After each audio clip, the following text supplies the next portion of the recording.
Yeah, so Big 30 was always talking about how he wasn't even CMG and that he was Bread Gang. Well, the reason he was probably saying that is because he want to show everybody in the world that he's not affiliated with CMG and that he's his own person and that what CMG does cannot be tied up against with him. And so don't forget, it's his cousin, Big Nuski, the one that they got recently. And so he has this whole time not said anything about being against any side or with any side. And so Big 30 was being careful this whole time and they end up getting his cousin. So is there a reason why he was being so careful to not pick any sides? I mean, I understand the fact that he's not actually, under their wing, but a lot of people when they know something's about to happen or when they know something's going on behind scenes, they are gonna distance themselves. They're gonna let everybody know they're not 100% affiliated with these people, that people, if they know the real secrets of what's going on.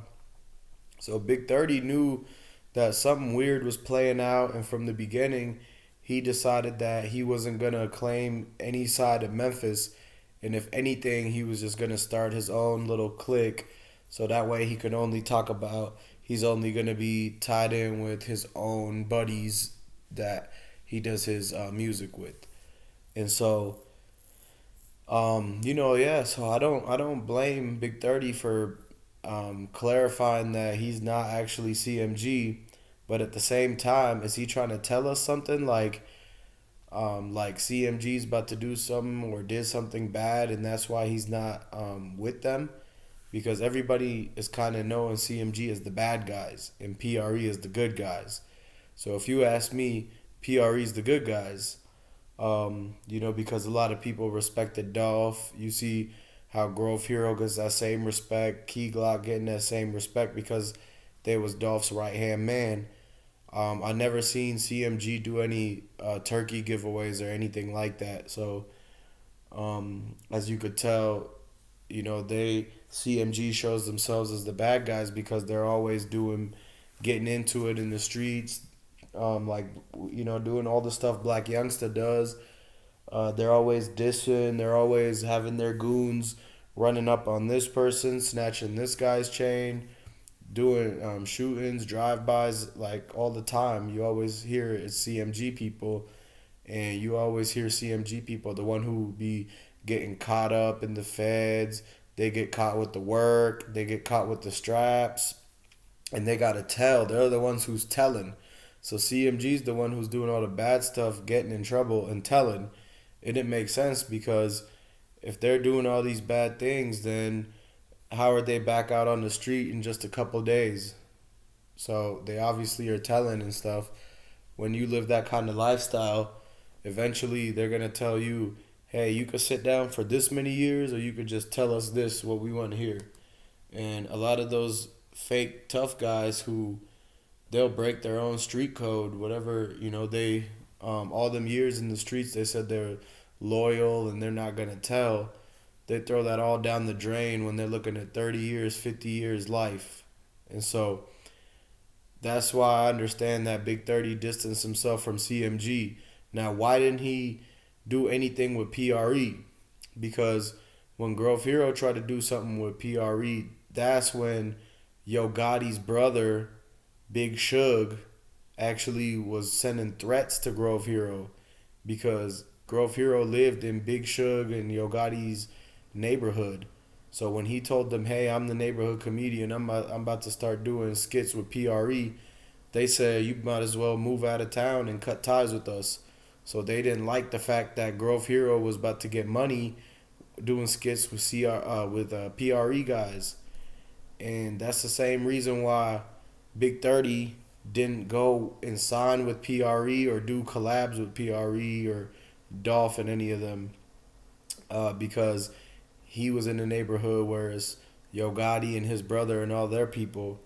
And so whenever they see Big 30 or see his family members, they could try something, they could try to do something or get one of his people just because they don't like the people that he's getting money with, because they ops. So, anybody that knows the street codes and knows the street stuff will understand that people don't like it when you do business with they ops.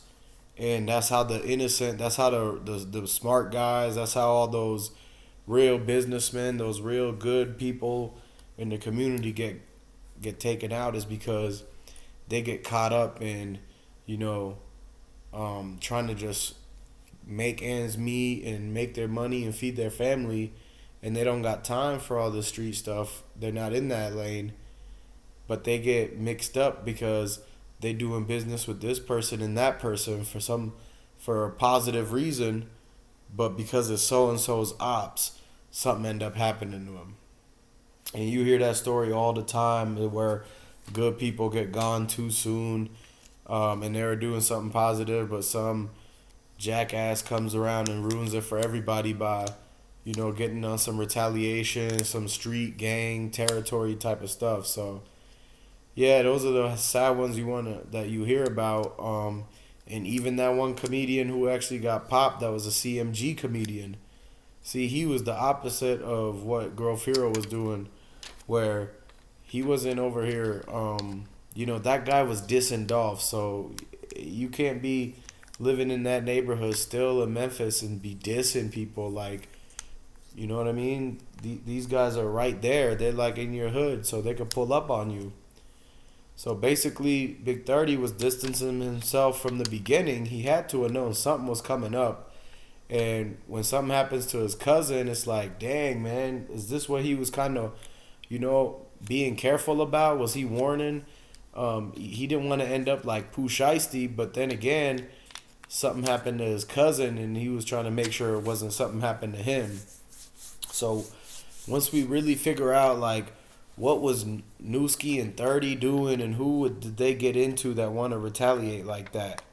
And what did they know that made them, pop Nuski and not just hurt him, but really take him away? Like, a lot of people, they'll want to fight somebody, they'll want to hurt people, but to take them away, it's like it must be real serious or something like that, Now, a lot of these dummies, they'll fire at you for anything. Pair of shoes, $25 a little bag or something.